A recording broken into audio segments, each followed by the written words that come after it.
Welcome to Ideas of India, where we examine academic ideas that can propel India forward. My name is Shruti Rajagopalan, and I'm a senior research fellow at the Mercatus Center at George Mason University. This is the 2022 Job Market series, where I speak with young scholars entering the academic job market about their latest research. I spoke with Aliz Tóth, a PhD candidate in the Department of Political Science at Stanford University. We discussed her job market paper titled My Way and the Highway, Embedded Bureaucrats and Bargaining Over Land for Infrastructure. We talked about the nature of conflict caused by eminent domain in India, the question of inadequate compensation, credible commitment and broken land markets, and the role of bureaucrats in mitigating such conflict in India. For a full transcript of this conversation, including helpful links of all the references mentioned, click the link in the show notes or visit discoursemagazine.com.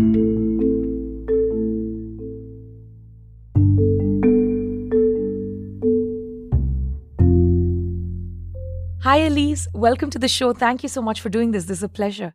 Hi, Shruti. Thank you so much for having me. I'm very excited. I'm very excited because you're working on what has been one of my favorite themes, basically eminent domain and land acquisition. Of course, you look at a very, very specific question, protests and conflicts that follow a particular acquisition decision in India, especially for these large infrastructure projects and transportation projects and so on. And the way you model the question is basically a one-shot game where the bargain between the citizens and the state, or in this case, the people who are acquiring and from those from whom the land is acquired, that bargain has collapsed, right? And You show this in the form of a credible commitment problem where the landowners technically, when eminent domain is used, they need to give up their land. There are some mechanisms through which they can challenge it, but once it goes through, they receive the compensation that is prescribed by law. And when they want to extract more resources than that from the state, the go-to move is to protest and stall the project and extract higher amounts of compensation or something else in return. It could be jobs, it could be resettlement. Why is it that you modeled the problem in this very specific way? What is it telling us about what's going on in India? And more generally, how do we think about this in the larger arc of land acquisition? So I think the reason why I chose to focus on commitment problems is that much of the literature on how the state extracts any type of resources from citizens has been about state capacity. And this literature is really rooted in Western European state building and how taxes are extracted from citizens, which is a very different process. It's a process where year on year, the ruler extracts taxes from citizens and citizens expect some sort of services in exchange. And in modern democracies, we can think about it as a repeated interaction where both citizens and the state has the opportunity to build a reputation for trustworthiness. I always pay my taxes, the government provides education, roads, lights, etc. But land acquisition is really different because most of the time you only get your land acquired once. So in this case, there is no opportunity for building this reputation for trustworthiness. So on the one hand, landowners cannot really trust that the state will deliver on any sort of promises of, I will provide you jobs or public goods once you have given up your land, because once landowners gave up the land, their bargaining power is gone. The state, on the other hand, cannot really trust that landowners will not come back and demand more compensation and more resources because protest is relatively cheap, landowners value their land very highly, and protest is quite effective. If you just block the road and you're not letting in government officials or machinery from private sector companies, it can really hold up projects. So that's why I decided to shift the focus away from state capacity, which in this case doesn't really explain this variation in the different responses that landowners have to land acquisition, even within the same state, even within the same district, but rather focus on this two-sided commitment problem between the state and landowners. I'm an economist, so the way I think about the problem is, sure, there's a credible commitment problem and the bargain has failed, But it seems to be a question of inadequate compensation, right? Because at the end of the day, yes, protests are cheaper than the alternative, which is litigation and other mechanisms, but protests are still costly. And some of the protests that you talk about have gone on for months and years to stall a project, right? So it's not cheap in the sense of life and livelihood. And if compensation is increased, then the incentive to protest goes down. So is this entire failure of holding the bargain really hinging on the fact that compensation is just not adequate in India when we think about these kinds of projects?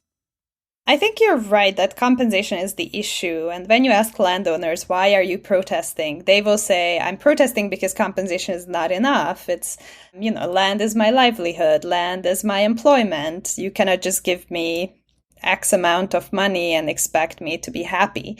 But I think the reason why compensation does not explain the whole story is that if that was the case, then we would expect after 2013, when the new Land Acquisition Act mandated 2 to 4 times the market price, which was really a big hike in what was provided before, that protests would just go down completely. But that's not what happens.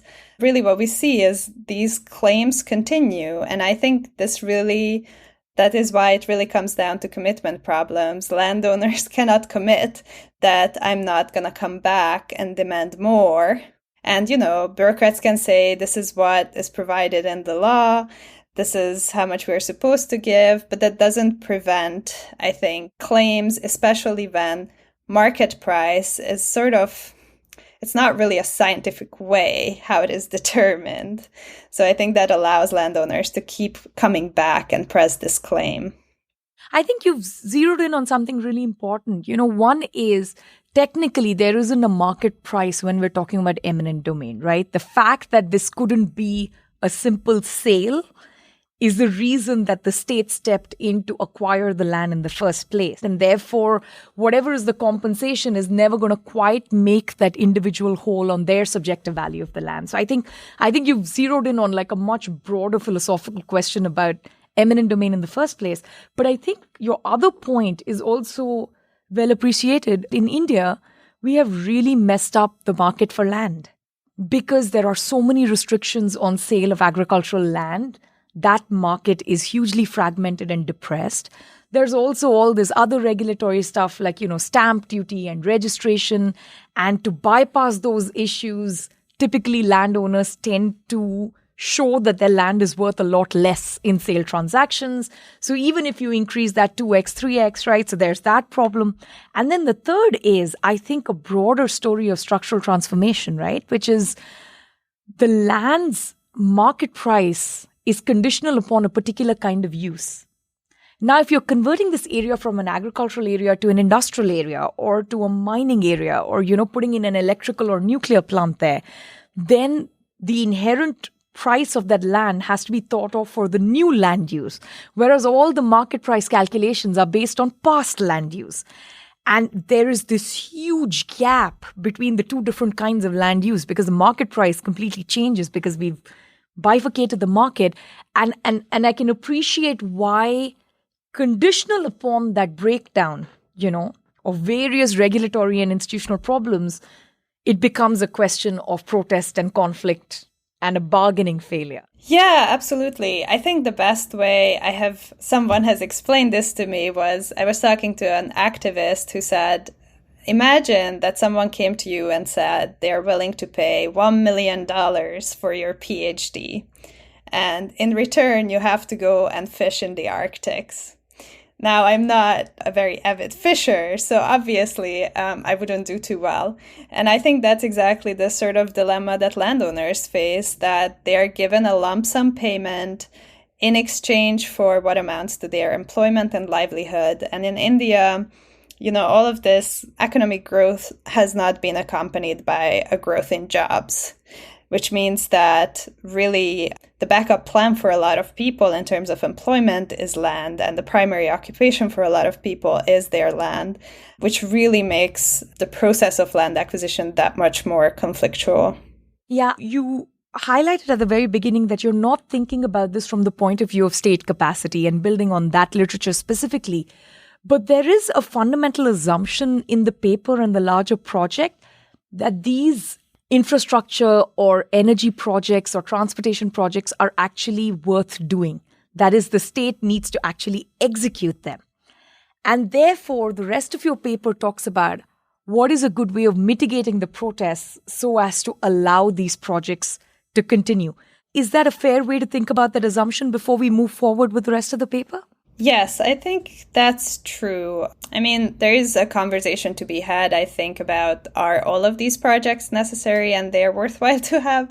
But yeah, I generally think it's good to have highways. It's important to expand energy in India for urbanization and so on. No, the reason I kind of wanted that clarification is now conditional upon the fact that we're saying, hey, let's assume in good faith that the state had a valuable project. There was a collective action problem, so they had to use eminent domain, come in, acquire the land. And now all these conflicts and protests are actually stalling the project. So we need to find a way forward, right? Now, given that that is the baseline assumption, what are the mechanisms, right? Given that compensation is not on the table, given that judicial pendency is so crazy, that litigation is not exactly an easy way out, what are the other mechanisms at play through which this knot can be untangled? You talk specifically about bureaucrats, but before we get into bureaucrats, I just want to know more generally how to think about how do we solve the problem to move forward. So I think that is a big question. And in this paper specifically, I focus on one mechanism that lowers conflict, and that is bureaucrats' social networks or bureaucrats' embeddedness in local politics and local society. But there are, I think, many different policy solutions. So if we are interested in this commitment problem, for example, you could imagine one way to try to get rid of this conflict is to allow landowners to commit. So you allow landowners to commit by, for example, giving them a stake in the project. That means that landowners are invested in the project, which allows them to commit, and then you remove this whole issue that they are going to come back and try to block the project. Another policy solution that a lot of people have proposed exactly on this state capacity line is, for example, increasing the capacity of the state to determine the market price. And that could enable the state to provide compensation, at least on those cases where really price is an issue, land is an economic asset, and that happens often in peri-urban areas. It wouldn't solve all the conflict, but at least for landowners for whom land is really just one of their economic assets, it could be a viable solution. And I sort of go through all of these different solutions in the larger book project, but the paper that we are talking about today focuses on intermediaries and one type of intermediary who are embedded bureaucrats. What is the role that a bureaucrat plays in this matrix where we're talking about landowners who are also voters, potentially taxpayers, citizens, and so on? We have politicians in the mix. We often have private players because the infrastructure project can either be built by a private party or sometimes it is for a private party, as we see in the case of, say the bauxite plant of Vedanta that got nixed, right? Or just so many, so much of India's eminent domain since the 1894 land acquisition allows the state to take land and give to private players. So, right? So there's a private player involvement. And then there is a bureaucrat who's typically a union government level bureaucrat who's embedded in that particular local politics. So can you just explain this matrix to us? How does this entire thing work? Okay, so let's start with how a project gets proposed. And projects are often proposed by the government or by the private sector, but it is state governments and state politicians that approve them. So they have that formal role in the process of building an infrastructure project. And we are talking about members of legislative assemblies here, or short MLAs, and they are really coming from these smaller state-level districts that are usually very competitive, and they approve projects. Then the project gets passed on to often an IS officer, an Indian Administrative Service officer, who is often the head of the local district administration, or they can also be part of these national public companies like the National Highways Authority of India. And they have lots of roles in the land acquisition process. They will be the ones who will determine where land acquisition will happen. They will survey the land. They will determine the compensation for the land. They will be the ones who will negotiate with landowners if anybody has any objections to land acquisition. They will be the ones appointing the social and environmental impact assessment team, which really means that they not only have a lot of responsibility, they also have a fair amount of discretion in the process, which gives them, this combination, lots of power in the process. And then, of course, landowners are often at the receiving end of this process. They are the ones who are notified by a government officer about their land being taken. So what is the difference between an embedded versus a not embedded bureaucrat? Is it just a question of returning to the original cadre that was assigned when they first joined the service? Or is it more sophisticated than that? Right. So that is how I operationalize it in the paper, but the concept is more sophisticated than that. So one way to define embedded bureaucrats is that these are bureaucrats who have social ties, social relationships that structure their decision-making within the state. Other people have looked at it in different ways. They have considered village officials who have spent a lot of time in one place, or district officials who have ethnic ties to a certain place. I focus on IS officers who serve in the same state that they are from, which I think does reflect similar qualities. So they are more likely to have social relationships, social networks in that state. They're more likely to have their family and friends within the same state. And I think that does impact how they operate. Yeah. And so now, how do these bureaucrats actually come and remove the frictions from this process? What I suggest is that the main way embeddedness facilitates removing these obstacles from land acquisition is by allowing for cooperation between an embedded bureaucrat and a politician. So I suggest in the paper that politicians have incentives to push through these projects when they're in government, because obviously creating a new highway looks great for them electorally, but these things can take a long time. They might not be in office by the time it's finished. So the main way that these infrastructure projects often are good for politicians is that they provide a source of illicit funding for campaigns often. But regardless, politicians have incentives to push through these projects, and they would like bureaucrats to take action and try to remove protests and other types of negotiations. Bureaucrats, on the other hand, often prefer limited action. They have often very few resources. They are stretched thin. They also have to maintain their relationships with the local community for other types of projects that they might be working on. If they sort of come down too heavy-handed, it may also reflect bad on the government. So bureaucrats are often small c conservative. They prefer to take baby steps instead of big leaps. However, I think when politicians can better monitor and sort of informally sanction these bureaucrats, then it can really motivate bureaucrats to take action.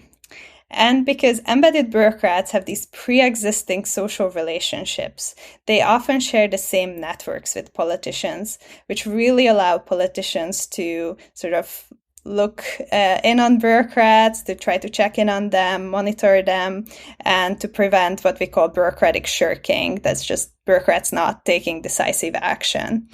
So embeddedness really allows for cooperation between bureaucrats and politicians. And when you go to the field and ask people, okay, this is really abstract, how does this really happen? What they will tell you is that politicians can sort of play an informal role in these negotiations as well. They will often come in and try to become the figurehead of these protest movements. That tends to co-opt the movement. And then when the movement is a bit weakened, then bureaucrats can really come in and suggest, if you're a landowner and your land is being taken away, it's really much better for you to take the compensation now. You don't want to go to court. That can be really costly. You just want to take the money now. So this sort of combination of co-optation of protests and coercion on the bureaucratic side really works to dissipate these protest movements. The way you have described the role of the bureaucrat and the cooperation with the politician is one of smoothing out the bargaining process, right? Could there be another parallel mechanism at play, which is because these bureaucrats are embedded, they just have a higher level of local knowledge. So they actually know where to place the project. They know how to acquire the land. They know who are the stakeholders and so on. So is this more of an information story, or is it more of a cooperation and bargaining story, is the way I would ask the question. Right. So that's one thing I play with in the paper. I look at whether this is really driven by embedded bureaucrats having better information. And I think one way that could matter is that bureaucrats just know where to place these projects. I know in this village, landowners are going to resist, so I'm going to move the project to another village. Or I know that this and this landowner are going to resist, so I'm going to remove them from the boundaries of the project. So that's like very strategically excluding some landowners. So the way I test this, whether this is at play, is that I split up projects into movable and immovable projects. So I think of immovable projects as, for example, highways that need to connect. So it would be harder to move around highways. And movable projects are, for example, manufacturing facilities that do not have those type of constraints. And then I look at the impact of embedded bureaucrats in case of movable and immovable projects. And I really do not find a difference there. And that suggests to me that embedded bureaucrats' impact is not being driven by this sort of strategically placing projects. Now, this doesn't mean that their whole impact is not driven by their better information capacity. So I also test it in other ways. For example, I try to see whether landowners who are connected to bureaucrats receive better compensation. This would suggest that they have higher assets or they tend to be less poor.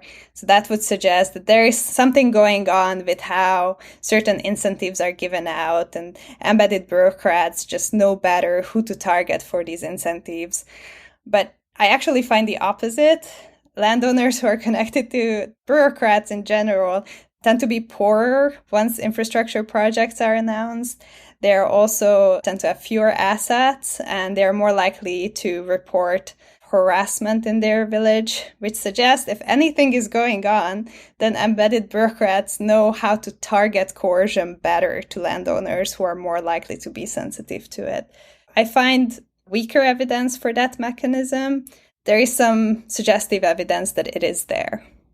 So when it comes to the coercion, which is the other really important piece of the puzzle, are bureaucrats more likely to use coercion as an instrument relative to politicians because they are not going to be standing for elections and they don't need the votes, right? So this is a permanent bureaucracy. They're not fired based on protests and things like that, nor is that their salary is determined by a pay commission. So is that what is going on? Or is it again an information story, which is an embedded bureaucrat is more likely to understand what instrument of coercion is likely to work in that particular place? Or is it an interaction of these two? Oh, that's very interesting. I haven't really thought about the type of instrument of coercion, and I would need to get much better, more granular data on that. But I think what's going on is that what the data does suggest is that embedded bureaucrats are more likely to use some type of coercion than non-embedded ones. And I think that is because they just have this better cooperation with bureaucrats, so they are less likely to face a backlash, political backlash for using coercion. And on the voters' side, unfortunately, I think voters are somewhat trapped in this situation. Because you would think that because India is a democratic country, once you use coercion, it really provides it's bad for you electorally. But the issue is that the common wisdom in India is that all political parties, when they're in government, they really like land acquisition and they really like infrastructure projects. Once they are out of power and they're in opposition, then they tend to be against it. So that way, that does suggest there isn't that much competition on this issue, and that is bad for voters. The other issue, of course, democratically, is that it's not all voters who will experience this coercion. Landowners who are losing their land will experience this coercion, but a lot of other landowners are benefiting from these infrastructure projects. If there's a new highway and the value of their land goes up. Then goes up. So I think that is why we're not seeing a bigger backlash electorally for using coercion, because it's just, there is not enough competition on it, and there are a lot of voters who actually benefit from land acquisition. Do you see the protest fundamentally change when it's eminent domain for the benefit of a private party versus a state project? Because there is a greater opportunity to extract from a private party, right? Because that is a profit-making company with a residual claimant, whereas when it comes to the state, they basically stick the bill to the taxpayer, even when it comes to delays on a project. So what is a good way to model that and think about that?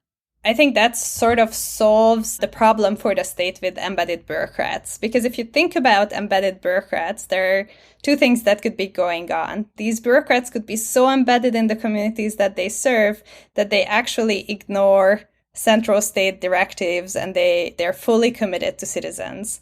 It's also possible that they can also use their skills, their knowledge about local communities to work for the state. But the state's problem is, how do you motivate these bureaucrats to work for you and not for the citizens?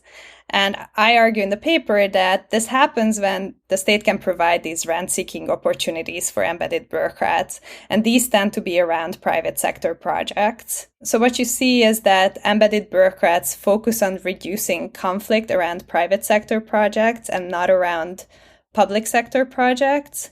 And coercion also tends to be more common around private sector projects. Trust in the government tends to go down around private sector projects, whereas in case of public sector projects, it's actually somewhat increasing. So we really do see that split. Yeah, that split. I mean, to me, it seems natural that both there's more opportunistic behavior on the part of landowners, but also more opportunistic behavior on the part of all the other stakeholders, right? Bureaucrats, politicians, people in opposition. Pretty much all the incentives change when it's a private versus a public project. Do you see a fundamental change in the nature of protests and conflict when the landowners or the stakeholders have a bigger voice? In particular, I'm asking about tribal areas and forest areas, which require extra permissions, before a project is approved, and also greater number of permissions within the community. That's actually a focus of one of my other papers in the dissertation project. I was interested in how this commitment problem that landowners face is shaped by their collective action capacity, and particularly how is it shaped by the Panchayat Extension Act to Scheduled Areas, the PESA Act. And what I argue in that paper is that we should really see this commitment problem worsening in these areas, because PESA gives a legal control over land to landowners, but it also creates Gram Sabhas, which are these forums for coordinating collective action. So what I show in the paper is that landowners' collective action capacity increases in PESA areas. They are more likely to attend meetings, most probably Gram Sabhas. They're also more likely to have connections to civil society. This worsens their commitment problem towards the state, that they are not going to protest and extract more resources, which means that once infrastructure projects are announced, there is actually more likely to be conflict in these areas. Now, I don't make a judgment in the paper about whether this is good or bad, because what you could imagine is that These are obviously areas that have historically been marginalized and faced a lot of displacement. So it's possible that this increased conflict is actually allowing people to negotiate better terms of compensation or resettlement for themselves. Absolutely. But there's another way to think about it. So, for instance, the reason eminent domain comes in is that there was a failure of collective action in the first place, right? There was a failure, you can call it a market failure or a state failure in assembling large land parcels and pushing through an infrastructure project. Now, if the PESA Act and the Gram Sabha are genuinely helping solve the collective action problem, then you should see non-eminent domain related infrastructure projects in the same area. So that's another way that you can test for this and model this potentially. I don't know if you look at that at all, but that's another way to think about the question, right? Right. Actually, my expectation was that PESA would lower conflict because what it allows people to do is to reject land acquisition that they do not want. Now, I think in the ground, this is not how it actually works often in practice. We often see that Gram Panchayats or the Gram Pradhans are often very much in favor of these projects because, again, they get to benefit from them electorally or from bribes, whereas landowners tend to be more against it. So I think that's why these institutions are not really working as they are supposed to. But at the same time, it does suggest that they allow people to resist land acquisition that they do not want. And I will say that I do not look at this in my paper, but there is another paper by a collection of people at Stanford who look at the impact of PESA on deforestation, and they show that in PESA areas after the creation of Gram Sabhas, deforestation does go down. So putting the two together suggests that people are protecting their lands, not through the institutional channels, but through these protests and collective action. Now, when you think about these big infrastructure projects, one is the failure of bargaining. The other is a failure of collective action, which is, people couldn't come together and build the road by themselves in the first place. Is there also fundamentally a market failure? That is, the way the Indian land market functions, it doesn't allow scale. It doesn't allow easy, low transaction cost assembly of large tracts of land, privately or through eminent domain. So what else is going on in the background that the bargaining failure becomes the point of focus, right? It seems to me like lots of other things are failing, that this is the problem that we can actually view. I think you're right that there is this market failure in the background, that because Indian land is so fragmented, there are so many stakeholders, it becomes very difficult for either the government or for a private actor to come in and try to acquire land. And land acquisition issues are notorious for the holdout problem, where if you're the last person holding out, you can really ratchet up the price and extract some rents. So I think that's true. Although I will say that I'm not sure exactly how, for example, in just allowing the market to operate would solve the issue. Because you could think, okay, let's just not have the government acquire land. Let's just allow companies to come and try to acquire land on their own. Of course, then all of these forces would switch in and we would see that they are unable to acquire land. On the other hand, I do think that part of the reason why we see so much conflict with eminent domain is that maybe there is too much. It's a little bit too easy now to acquire land through this mechanism. It has always been too easy. So it leads to, I think, what I would call a frivolous taking. Maybe we do not need this manufacturing facility, or even if we need a manufacturing facility, why can't the private actor, for a relatively small amount of land, acquire it itself? And it will be more expensive, but that might make landowners better off, and maybe they are also more likely to just negotiate with the private actor in good faith than with the government. What I've seen is that in some countries, for example, in Germany, eminent domain is very tightly circumscribed. So the government makes it very easy to take land, but it's very heavily regulated for what you can take land. And I think maybe that could be a good movement for India as well. Make it easier to acquire land, but make it very specific for what purposes you can acquire land. Right now, public purpose is just way too broad because anything under the sun can be described as public purpose project. I think you've hit the nail on the head. I'm working on a broader project on eminent domain, and the root cause seems to be that it is unclear what public and private purpose is in India. And some of this is a colonial legacy, but some of it is also more recent legacy, which has to do with the fact that India started out as a socialist state with central planning.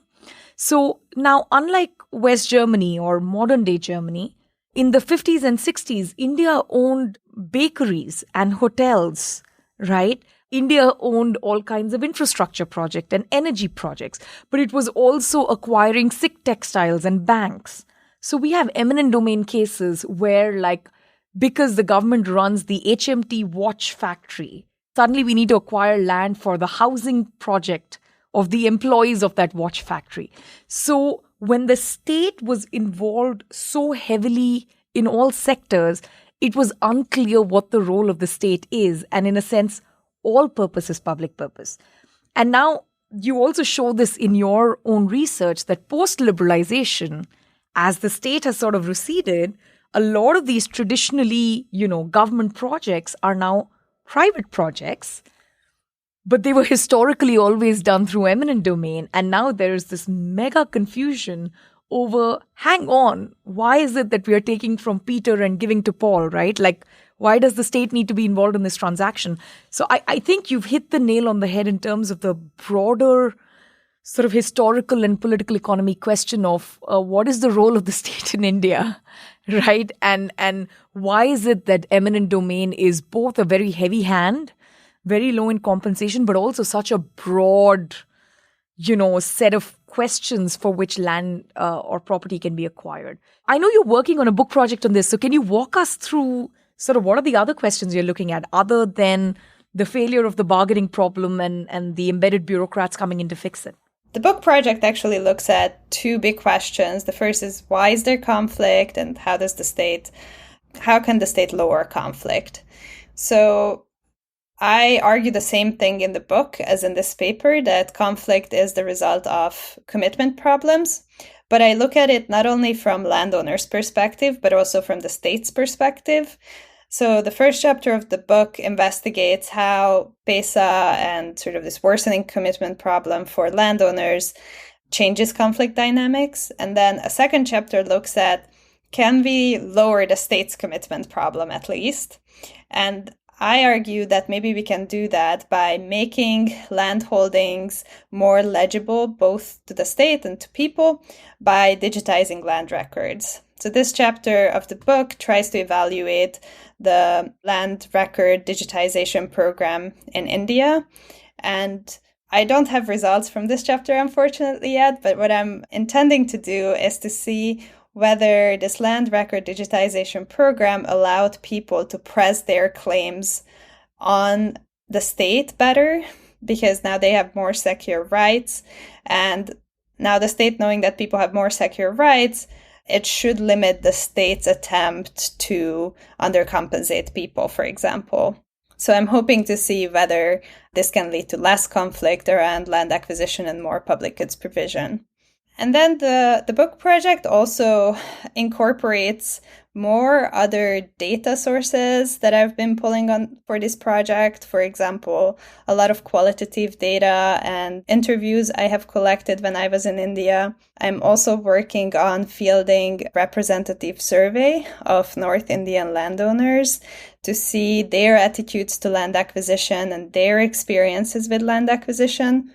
And the goal is also to try to evaluate these competing sources, possible sources of conflict from landowners' perspective. And one thing we haven't really talked about, of course, is that another alternative theory to the commitment problems is that this is really about market price and the difficulty of pricing land. Is it possible that the state and landowners just cannot really communicate about how much they are pricing land, and that's causing this bargaining failure? So hopefully the survey can provide some answers to that question from landowners' perspective. You've spent a large chunk of your graduate career through the pandemic and presumably going back and forth to India. So what does normal feel like now, and what have the pandemic years been like for a scholar who works on India? Right. I mean, the pandemic was actually a big challenge to the dissertation in that I wasn't really able to go to the field and collect data. So I think the dissertation looks quite different and the book looks quite different from what it might have looked like.